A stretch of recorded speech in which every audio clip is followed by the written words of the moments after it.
Yes, guys, what's going on? Welcome to another vlog. This is 19. 19, yeah? We are at vlog 19, guys. And Karen seems to be doing very well lately. So big up our boy Karen behind the camera. We spoke about this in vlog 18, obviously, and the car's still in its current state because it is an extensive job. And we have now got to a place where we have started ordering parts for the car. We know what we're doing. This is a private repair, but the parts are very difficult to obtain, especially when you're trying to find good used ones. But fortunately, we have found many of the parts, and we are now waiting for the rest of the parts to arrive from Lamborghini Direct, so we can then get cracking on and get this car scheduled in to our workload to get done. But nonetheless, this car will be perfect once it's done. I promise you that, and we're looking forward to giving it a new lease of life.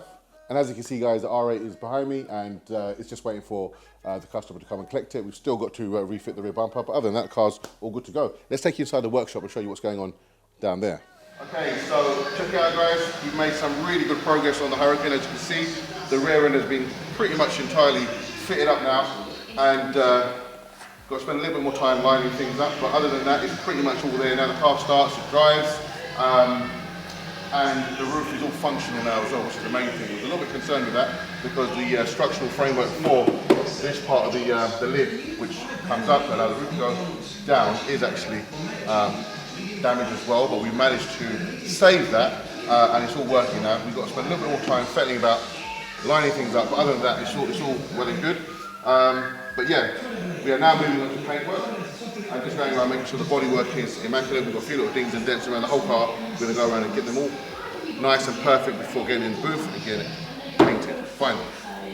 Really happy with how that's come out.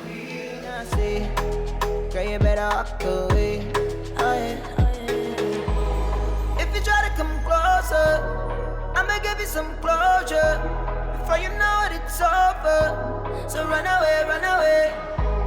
I'm not trying to hurt you, but I will if I have. Okay, guys, so let's start with the Urus. As you can see, we've made great progress. The whole front end's been stripped. Of course, it's been inspected. We've ordered all the parts, which has been pretty much assembled here now. This all came in absolute pieces. And Chris has done a fantastic job assembling all this lot together. You can see we've got some of the old original parts here still that survived the crash, but literally all of this central section here, that's all new. And that's all been assembled part by part. Now that is at a stage, I believe, which is ready to go in the car. The alternator's been done, that was brand new. That was hit, the pipe's been obviously sorted out as well at the same time. And yeah, all the underside, the subframe has been done. We're now at a point where this is ready to go in the car. So that's what Chris is going to do next. And then once that's on, we can then look at building the car up and basically having the front end painted and getting the car ready for completion. But this is going very, very well. Very happy with that.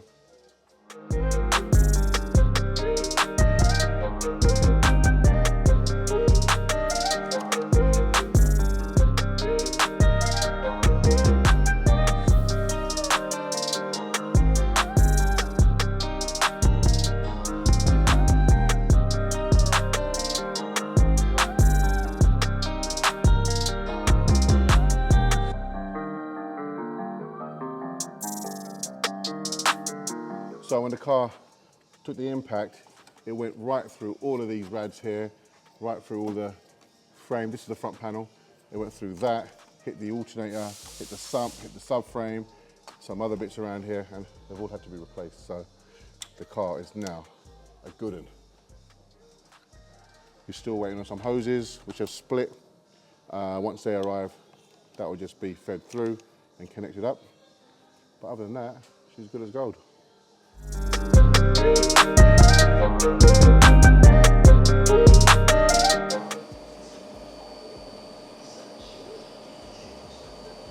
And that's the other Chris. Right, okay, so we're now moving on to the G-Wagon, which is completely finished and painted, which is in the booth at the moment. We'll look at that in a second. This is the underside of the bonnet, which of course has been painted on the other side. And we're just getting it ready to put back on the car. But I'm in the middle of refitting the actual mesh. Now this originally had the horrible chicken wire mesh installed, but we've removed that, and I've cut to size the plastic OEM style mesh that I'm now literally just fitting. But once I've tightened all the cable ties, I'll go around and just trim all the edges, just making sure it just fits a little bit more snug, because it's obviously a little bit bigger at the moment. But it just looks so much nicer with the original plastic OEM style mesh than the chicken wire stuff, you know? It just looks a lot more professional. Is that all of these cable ties can be loosened just by using a pin, so you can retain them and they can stay for life. And that way, if the bonnet ever needs to be painted in the future by anyone, all they've simply got to do is just cut the mastic at the bottom, pull the mesh out, unclip these, and they can all be reused again.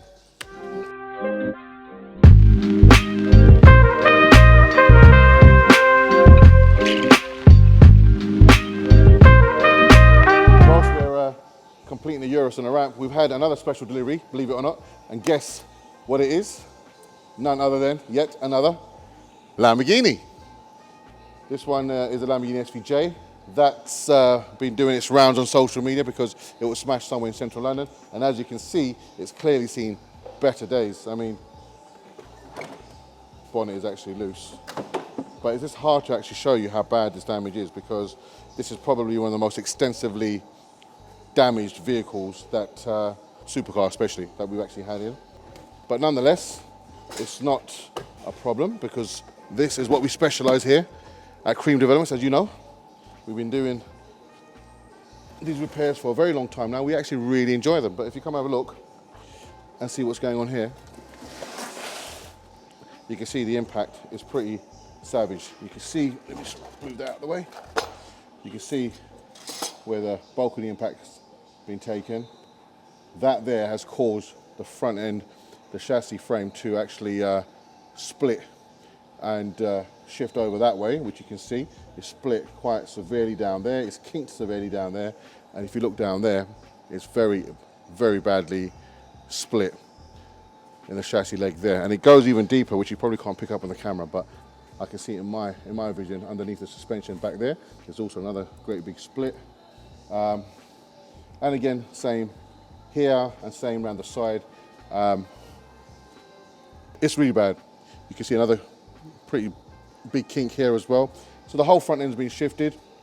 Okay, so the good thing is the framework here, the chassis framework, which you can see here, actually bolts onto the carbon monocoque of the vehicle. It's actually very simple to repair this, because this section here that's extensively damaged can actually be just unbolted and replaced. You can buy that from Lamborghini. There's plenty secondhand. And by replacing that, it will literally just put the front end back to where it needs to be. But what we need to check here is the actual carbon monocoque itself, and make sure that hasn't been compromised in any way and doesn't have any fractures or anything like that, because it makes the car obviously incredibly unsafe. So we've checked that and everything seems to be fine. So we're good to go on this. Obviously it's going for insurance. We're gonna wait for the insurance to come and have a look, assess it, and then make a decision, go from there. For us, it's neither here nor there. We know that we can bring this back on the road. And we're looking forward to it, fingers crossed. And of course, if you do, then you guys will be enjoying the video. On now, the 8 Series behind me, although it looks like not a lot's been done. In fact, a great deal's been done on this car since we saw it last. We had to stop because the rear glass, for one, wasn't available. You can't buy it absolutely anywhere. BMW don't stock it because obviously it's quite an old car now. So we had to order that in specially.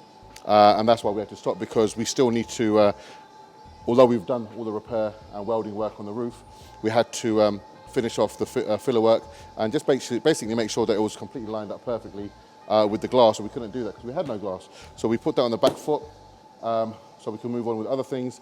But that said, at the same time, this car, what initially started off as a quick restore and a paint job, turned into a very long-winded job, because we wasn't planning on doing such a big restoration to the car. But with most of these things, this is why we try to stay away from restoration jobs, because it opens up a can of worms. The minute you start delving in or start removing panels, what you think on face value ain't going to be a great big restoration job, because everything looks okay.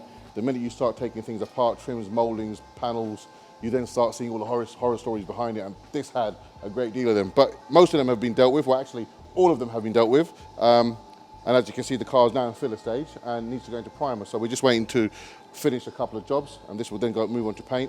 where this will then go into primer and prep for paintwork. But other than that, all the bodywork, the bumpers, the kit, absolutely everything in the car has all been dealt with now. So we're not far away from finishing this car at all. We just got shitloads to do. Right guys, so we are now with the G-Wagon, as you can see, and Chris has now been installing the bumper and all the parts back on the car. Everything's been pretty much dealt with. The full body kit has had an overhaul, if you like. All the arches, all the side panels on the doors, and the front and rear bumpers, and plus the vehicle itself has had quite a bit of paintwork too to rectify issues with that. We've done the 2020 front end conversion to the car, where it's got the new headlights with the LED rings in them, LED indicators. We've got the whole conversion to the front where the new grille that looks like the 2020 as well is now going to be installed. It's just been painted, so that's going to be installed next. So what used to be a full Onyx wide body G-Wagon is now going to be probably the first ever Onyx wide body G-Wagon that's got this 2020 front end conversion and the rear light conversion done to it as well. So it looks like the newer shaped G-Wagon. Glass was removed and refitted. All the surrounding frame was painted, as you know, because of the rust issues around there, but that's all good. Had to replace it with the new rubber. And overall the car's looking really, really good. If you come around and have a look, Paul's just going around doing final bit of prep work on the car. This car's going to be washed, clean and valeted, and probably a quick once over as well with the polish with the machine. But he's just going around sorting out these trims here because these tend to rust on G-Wagons too. So you've got a few areas where they get a little bit manky. So Paul's just prepping that so we can then wrap all of that in some 3M satin black.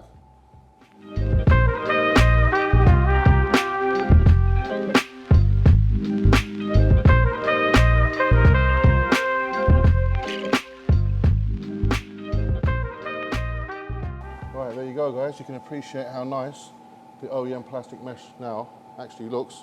If you come around the side and have a look at the vent on the side here.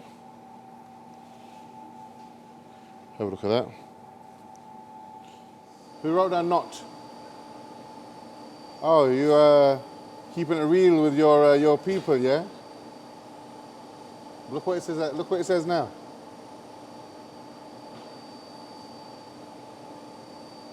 So there you have it, guys. Hope you guys enjoyed the vlog.